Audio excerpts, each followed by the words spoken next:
Ora, muito bem-vindos mais uma vez. Agradeço àqueles também que acabaram de chegar. É sempre um prazer estar com vocês. Já tínhamos saudades.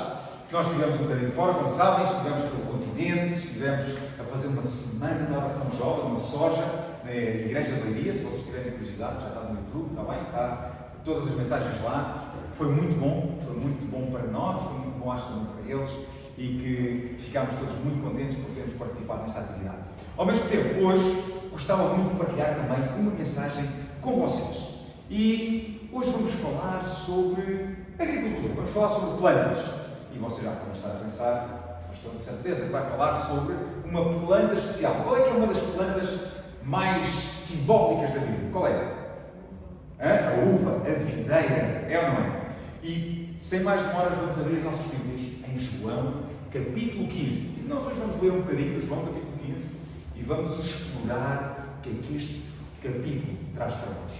Mas sabem que, ao começar a ler este capítulo, e é muito interessante que, durante todas as minhas experiências de vida, durante 3 anos, durante o estudo de teologia, eu tive a oportunidade de ser jardineiro, de cuidar de plantas, de tratar delas.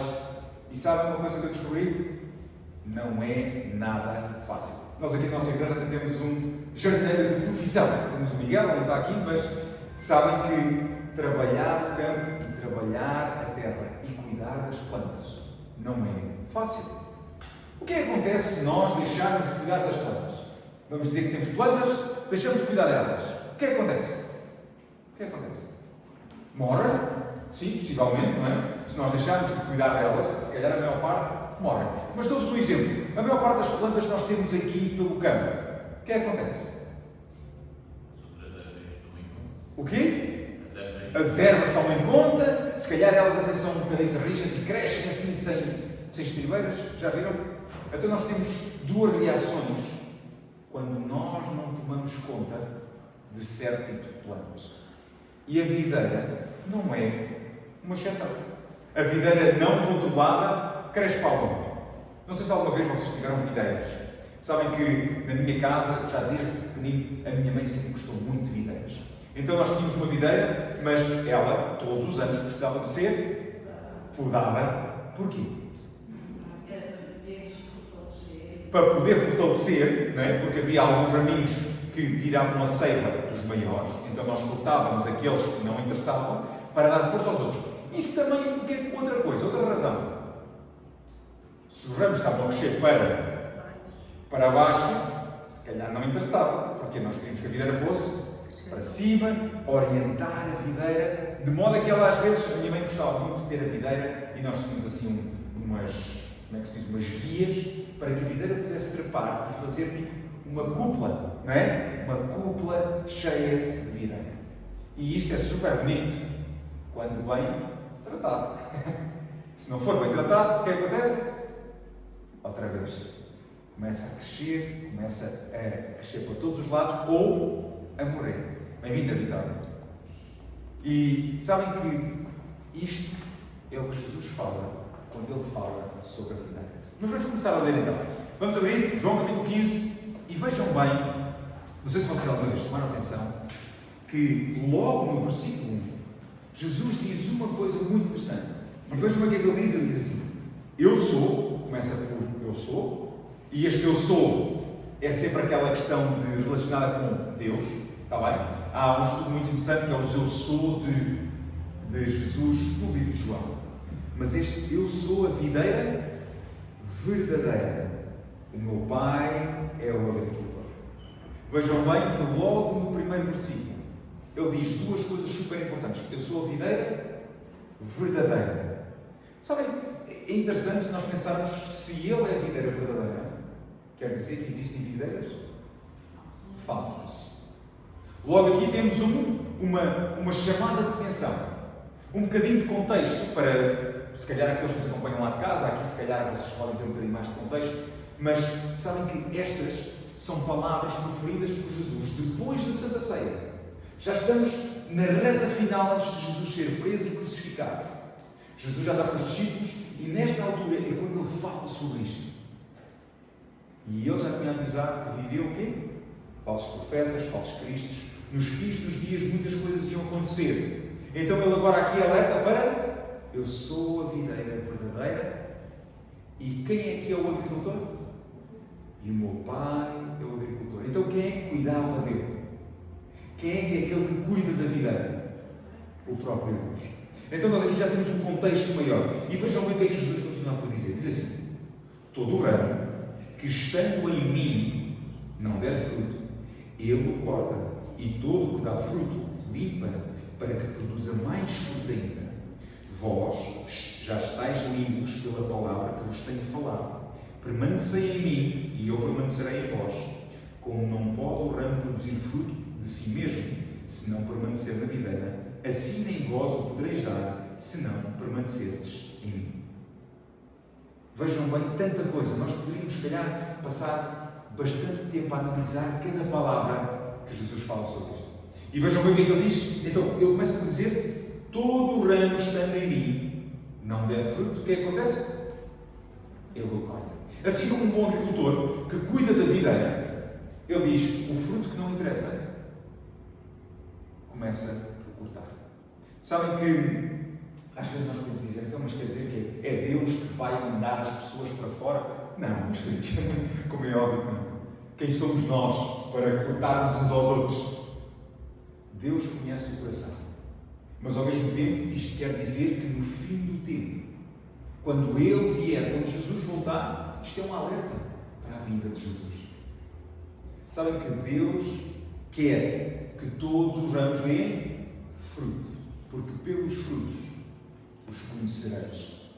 É pelo fruto que nós somos, vamos dizer, destinados, ou vamos dizer que somos escolhidos para lá estar ou não.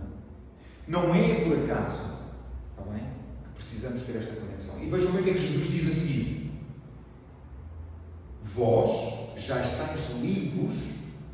E é interessante que aqui a limpeza não vem por acaso. Vejam o que é que diz. Vejam o que é que diz no versículo 3. Vós já estáis limpos pela palavra que vos tenho falado. Então o que nos limpa aqui, o que é que nos limpa? A palavra. Sabem que se nós não tivermos um guia para nos limpar, alguma coisa que nos comparar, alguma coisa para nos orientar, como é que sabemos por onde é que devemos seguir? Jesus, durante todo o seu caminho, ele tentou o quê? Orientar, deixar um guia. E é por isso que nós acreditamos que estas são as palavras que nos orientam. A Bíblia é o nosso guia. Sem ela, teríamos muita dificuldade em, vamos dizer, aparar até as próprias hastes dos nossos pequeninos ramos. Sabem que se nós não fizermos isto na nossa vida, certamente também não poderemos dar fruto. Mas vamos ver como é que podemos dar fruto. Permanecei em mim e eu permanecerei em vós. Como não pode um ramo produzir fruto por si mesmo. Vejam, se não permaneceres na videira, assim nem vós não podereis dar, se não permaneceres em mim. E aqui nós sabemos que o fruto é o fruto do Espírito. Todas aquelas coisas que nós falamos. Sabem, meus queridos, nós às vezes podemos ter a aparência do fruto. Mas o fruto que nós vamos demonstrar só é possível demonstrar quando as coisas começam a correr bem. Quando vem a pressão, quando vem as dores, quando vem a dificuldade, aí é que vamos ver se efetivamente nós estamos a dar bom fruto. Sabem, porque quando estamos nos tempos bons, nos tempos de fartura, onde tudo corre bem, é fácil todos sorrirmos, é ou não é? É fácil todos dizermos: eu amo-te, irmão, eu também te amo, estamos todos bem.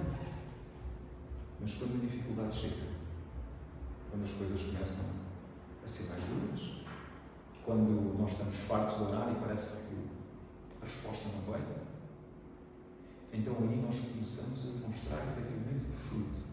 Se estivermos juntos à videira, então nós vamos dar o fruto da videira. Se não estivermos, ou se estivermos como uma videira não verdadeira, baseado no primeiro versículo, então se calhar nós também vamos dar outro fruto. E isto assusta-me, eu sou muito honesto, assusta-me porque eu, como pecador igual a vocês, também às vezes não dou bom fruto. E isto é uma reflexão pessoal, porque nós dizemos: então onde? Se calhar temos de estar mais ligados a Jesus. Porque no me desligo, então vou dar um fruto que não é o correto.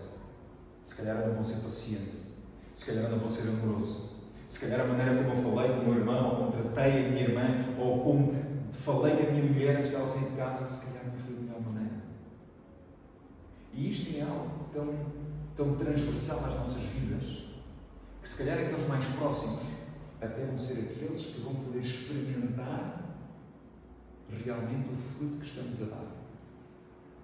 Sabem que eu comentava até com a minha esposa e comentava com alguns outros jovens lá, que nós somos sempre capazes de tratar bem os de longe, e quando estamos com os de longe somos uns queridos e uns amorosos, mas tratamos da pior maneira os que estão perto. Então vamos lá pensar aqui dois segundinhos. Nós queremos que a igreja seja uma família e queremos que sejamos todos unidos. Mas se nós tratamos mal os que estão mais perto, então quer dizer que dentro da igreja, se nós formos mesmo todos unidos, vamos passar a fazer o quê? A tratar as pessoas pior. Então manter-nos longe, não é? Só porque assim tratamos bem uns aos outros. Eu estou a brincar, como é óbvio, mas vocês percebem onde é que eu quero chegar? Sabem que aqueles mais próximos, os filhos, os pais, os avós, a proximidade faz com que o fruto que nós temos seja visível. Porque para fora é fácil termos uma aparência de bom fruto. Muito fácil. Vocês olham para mim e dizem, pastor, é só bons frutos. Queria eu, irmãos, queria eu. Mas não. Por isso mesmo é que Jesus nos alerta.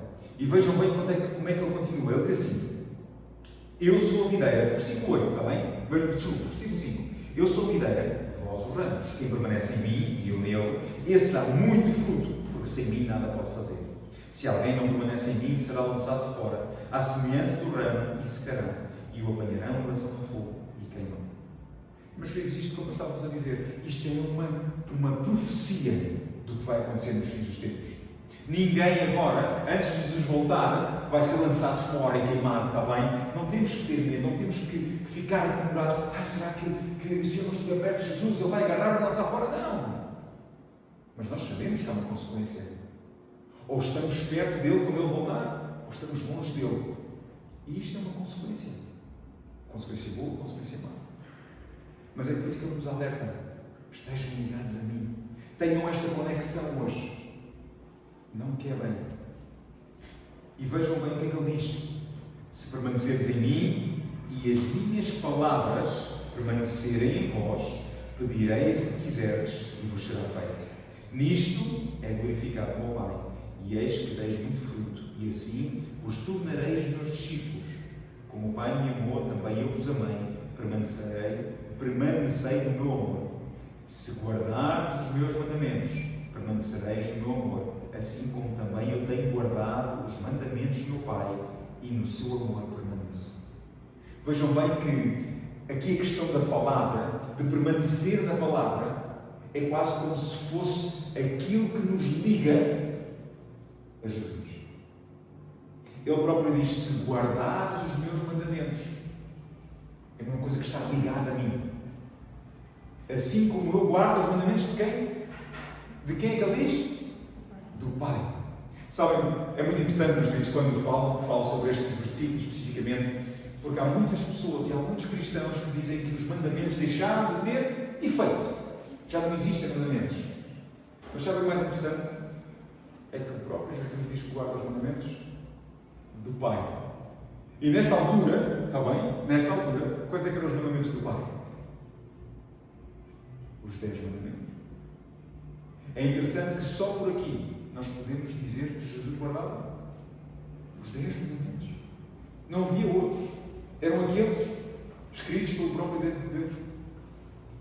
E sabem que esta questão de que Jesus permanece junto ao Pai por cumprir as palavras que o Pai lhe disse é a mesma coisa que nós devemos fazer e é a mesma coisa que nós temos que fazer para demonstrar o amor de Jesus.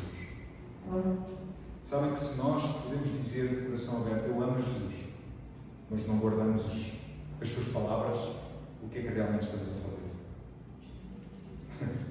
Eu já perguntei a vários pais Se o vosso filho diz que vos ama, mas não vos obedece, será que vos ama? Não obediência por medo também, mas obediência por amor. Completamente diferente, certo? Nós amamos, então obedecemos. Outra coisa é, eu vou obedecer, porque se não obedecer, vai-me acontecer qualquer coisa. Sabem que, e é interessante que vejam bem que Jesus não termina, nós não vamos terminar o capítulo 15, mas a base de guardar tudo isto, ele vai falar sobre o amor. E vejam bem como é que ele termina, e vamos terminar a nossa meditação nisto. E diz, eu vou deixar outra vez, se guardares os meus mandamentos, permanecereis no meu amor, assim como eu tenho guardado os mandamentos do meu Pai, e no seu amor permaneço. A base é o amor, não a obrigação. Guardar por amor. E depois diz, tenho-vos dito essas coisas, para que o meu gozo esteja em vós, e o vosso gozo seja completo. E agora vejam o que diz a seguir. O meu mandamento é este, que vos ameis uns aos outros, assim como eu vos amei. Incrível que a base de toda a guarda dos mandamentos, de toda a ligação que nós temos com Jesus, seja o amor. Apesar de estarmos a falar sobre guardar as suas palavras. Sabem que há muitas pessoas hoje em dia, e há muitas religiões, que vivem na base do sentimento. Eu sinto que Deus me diz direito, eu sinto que Deus me diz esquerda. Mas será que se eu sentir que este Deus me diz alguma coisa que é contrária ao que está aqui escrito, vem de Deus? Como saber se não tivermos um guia? E na humildade de coração nós podemos sentir que Deus fala connosco, sem dúvida. Mas nós temos de ter sempre uma base. Nunca pode ser só pelo sentimento. E é por isso que Jesus, na sua magnitude, e o próprio Deus deixou-nos um guia infalível. A própria Bíblia. E podia ter deixado apenas um livro, certo? E se calhar nós tínhamos baseado todos naquele livro. Mas ele deixou 66. Ele deixou uma biblioteca. Homens inspirados por Deus revelaram o que ele fez no passado e o que ele ia fazer no futuro, para que nós soubéssemos quem é este Deus. E vejam bem, Jesus termina e diz assim: ninguém tem maior amor do que este, de dar a alguém a própria vida em favor dos seus amigos. Vós sois meus amigos, se fazeis o que vos mando. Incrível. Jesus, o Criador do universo, aquele pelo qual tudo foi criado, chamou os próprios discípulos de amigos. E ouçam, muitas vezes nós podemos ter esta reticência. Sabem que durante muitos anos, pela cultura onde nós vivemos, uma cultura extremamente influenciada pelo catolicismo durante séculos, milénios, nós às vezes podemos ter uma visão de Deus distorcida do seu caráter. E ao mesmo tempo que não podemos também dizer Jesus o meu amigalhaço, está bem? Como se de respeito, mas Jesus é nosso amigo. Jesus quer ser nosso amigo. Mas ao mesmo tempo ele também é Rei soberano. Mas nós temos que encontrar este equilíbrio através do amor. Sabem que uma relação de autoridade, se for por amor, é uma relação fantástica. Porque nós vamos cumprir porque amamos. E a pessoa a quem nós amamos não vai ser autoritária porque também nos ama de volta. É um ciclo tão fantástico. Se nós percebermos o Deus que estamos a adorar, não temos que ter medo dele, porque sabemos que ele é justo e é amor. Ele quer ter uma relação connosco, enviou o seu Filho. O seu próprio Filho é quem diz isto. Então esta mensagem é tão importante para nós hoje. Sabem que nós podemos viver nestes momentos, nestes dias estranhos que estamos a viver, se calhar até um bocadinho angustiados. Será que Deus nos vai proteger? Será que Deus está aqui connosco? Ele está, meus queridos. Ele está. Ele quer ter este relacionamento connosco. Ele diz-nos todos os dias: estejam junto a mim. Unam-se a mim todos os dias. Orem e peçam: eu quero ser um ramo. Deixem-me estar junto à videira. E se hoje nós estivermos junto à videira, certamente nós vamos dar bons frutos. Certamente as pessoas à nossa volta vão ver a nossa transformação. E pelos frutos outros vão poder conhecer quem é este maravilhoso Deus. Esta é a minha mensagem para vocês hoje, que ela vos inspire e nos ajude a todos a estarmos mais perto de Jesus. Vamos terminar então a nossa reunião com mais uma música, que eu vou pedir que possam